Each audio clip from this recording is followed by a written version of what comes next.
Welcome back, folks. MTG Joe here. We're here for another installment of the weekly meta breakdown where we look at the top performing decks on the MTG Arena ladder for each respective format. We're getting this data sourced in from Untapped.gg. It's a companion tool that runs alongside your Arena client, tracks your win rates, loss rates, deck collection, gives you suggestions of what to build.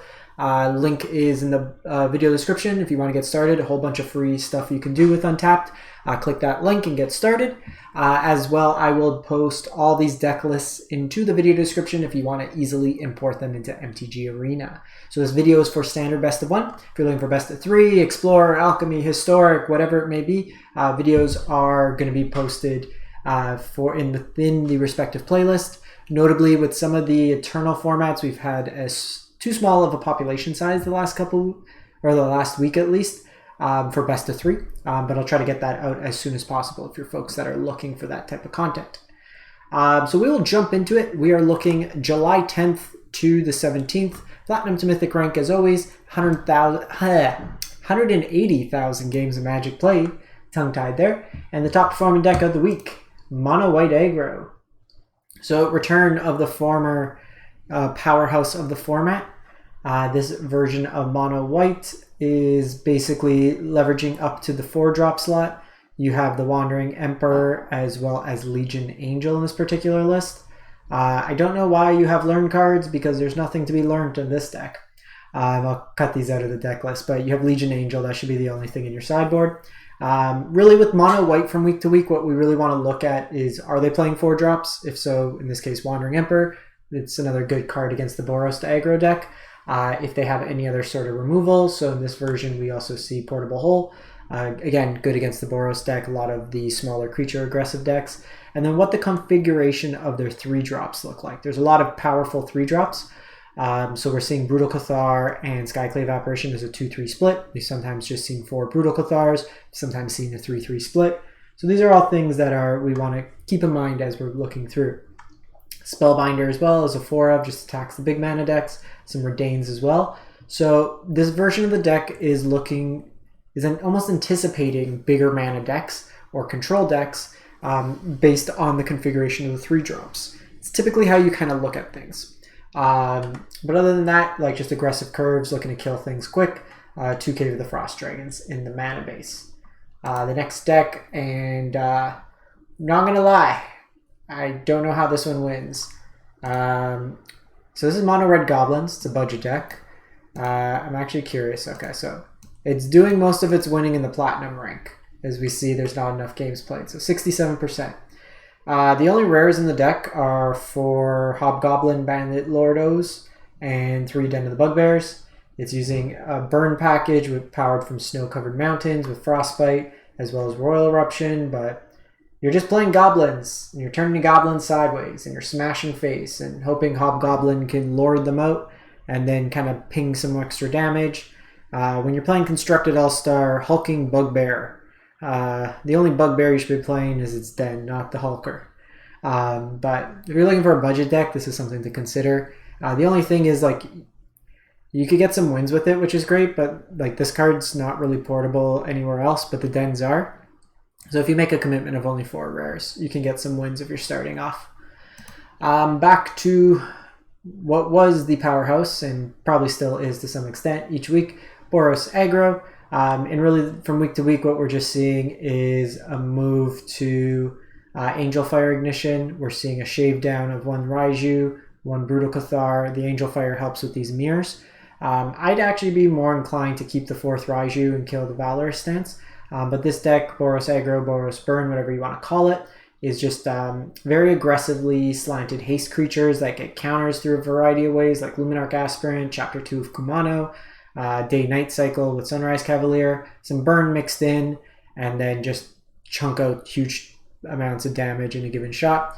Your mana base should include 4 Needle Verge pathways, so make that change as well if you have those there.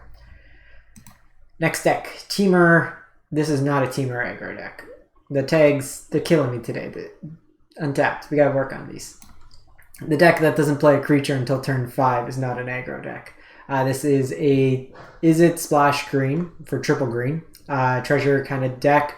We're looking to use Fable the Mirror Breaker, Goldspan Dragon, and then off-color lands to cast Titan of Industry ahead of Curve.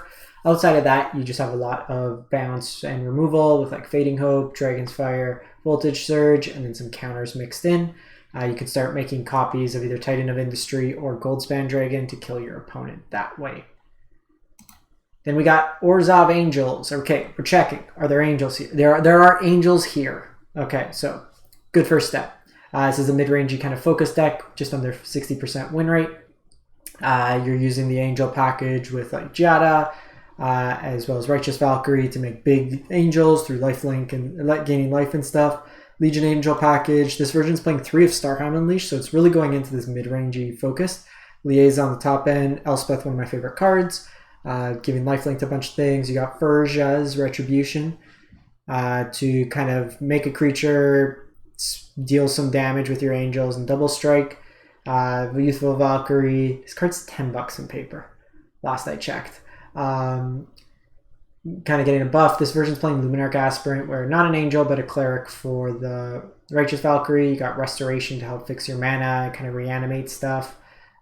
Just really kind of playing into the big angel mana deck. You got some Rafine's Tower just to cycle. Mana base looks pretty clean, and you got the Legion Angels in the sideboard. Up next, how did that get out of order? Okay, well, Rakdos Sacrifice does have a higher win rate. The meta's evolving real time from when I pulled these up. So this version here is an Anvil deck, so you're looking to sacrifice like blood tokens and treasure tokens to make artifacts that you then sack and drain your opponent. You got Meat Hook Massacres, you got some recursive creatures and Tenacious Underdog, Unlucky Witnesses card advantage, Deadly Disputes card advantage.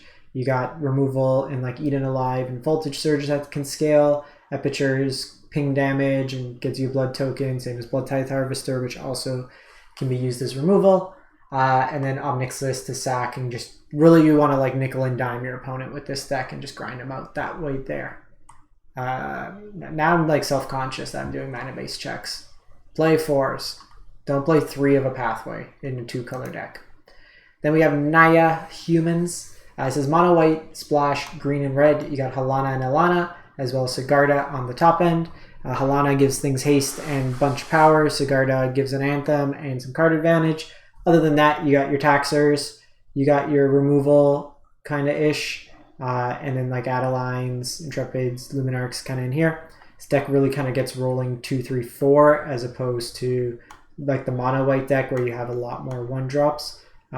Total of 10 in that version. So bigger top end and late game power, a little bit weaker in the early game. Then we have Selznia Enchantments.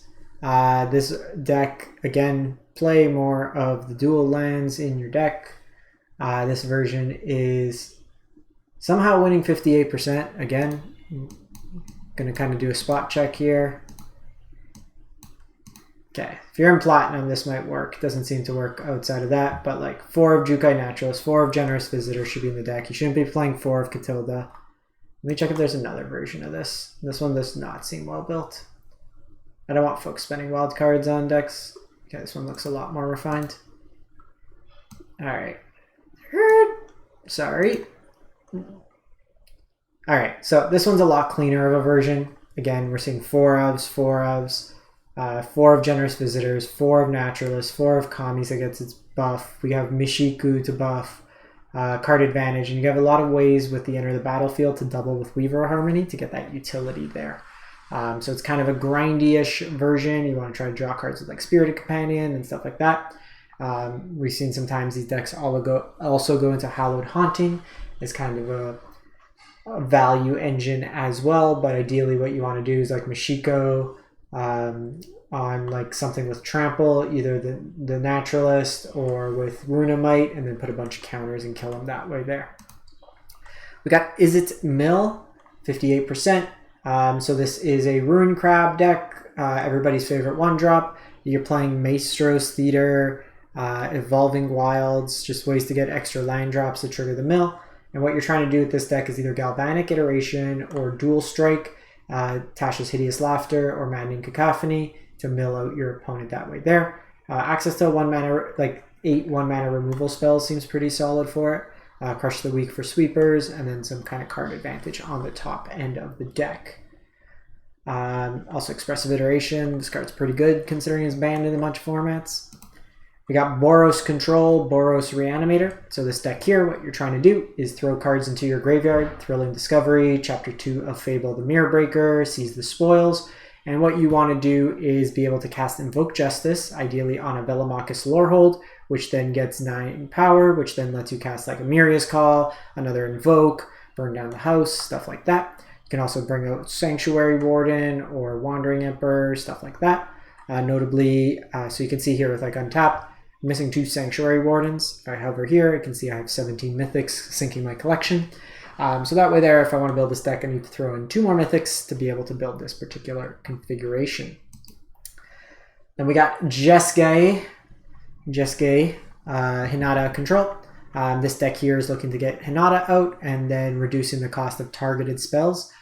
So counter spells all cost 1 less. So something like Make Disappear just becomes 1 mana for like counter unless they pay 2. Your opponent's spells get taxed. But what really the draw of the deck is with Magma Opus, this can effectively cost as little as 2 mana with the Hinata targeting multiple things. So it lets you cheat this out ahead of time. You also have Goldspan Dragon for card advantage as well, and Hall of the Storm Giants, or Fable to copy Goldspans as well. So if this deck's very good in best 3. It's pretty much the top deck in best of 3. In best of 1, because decks tend to be a little bit more linear aggro, the counter spells aren't as good. Like if you look at negates against, say, mono white, the only thing you're hitting is 2 of Wandering Emperor, which chances are you're probably already dead by then. We got some spice towards the tail end today. 55%. We got 5-color Reanimator. What are we doing? We're throwing stuffs in the graveyard. Just stuffs. We got Toxrill. We got Titan of Industry. We got Coma. We got Carry the Swirling Sky. What does this card do? I don't know. Has it ever been played in a deck against me? No, it hasn't. But what does this actually do? Return any number of non-land permanents with total mana 6 or less to its owner's hand. Mill 6 and then return instant or sorcery. So it kind of fuels your graveyard and buys back your reanimation spells. But it's basically Grixis and then splash the other colors to reanimate. Bunch of ways to throw cards into the graveyard, and then you're either using Graveyard Shift or Return Upon the Tide to cheat into play on turn 5 some of these creatures. Otherwise, you just got some like removal and stuff like that kind of scattered in. Then I'm guessing, if I had to guess, this is an Arena Craft Podcast's Arjuna's loving Simic deck. He's enjoying playing Cosma, but it's ramp deck. You got like Alrens, Renin 7, you got Comas, Tovalar, Titan of Industry on the top end, but ramp, kind of steal lands and ramp, play big dumb things, smash face. So you're really trying to avoid the aggressive decks with something like this, but it does get a bunch of mana. And if you like Simic, definitely check out Arjuna's his stuff. He took over kind of the mantle of my Titans list, the big Titan that returns the board, but check this one out as well.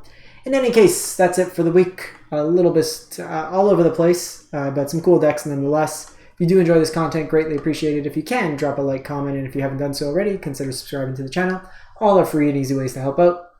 We'll be back with more content, and I got some gameplay videos this week as well for the Explorer and Historic formats. So check those out as well. Thanks for watching, everyone. Hope you have a great one, and stay safe out there.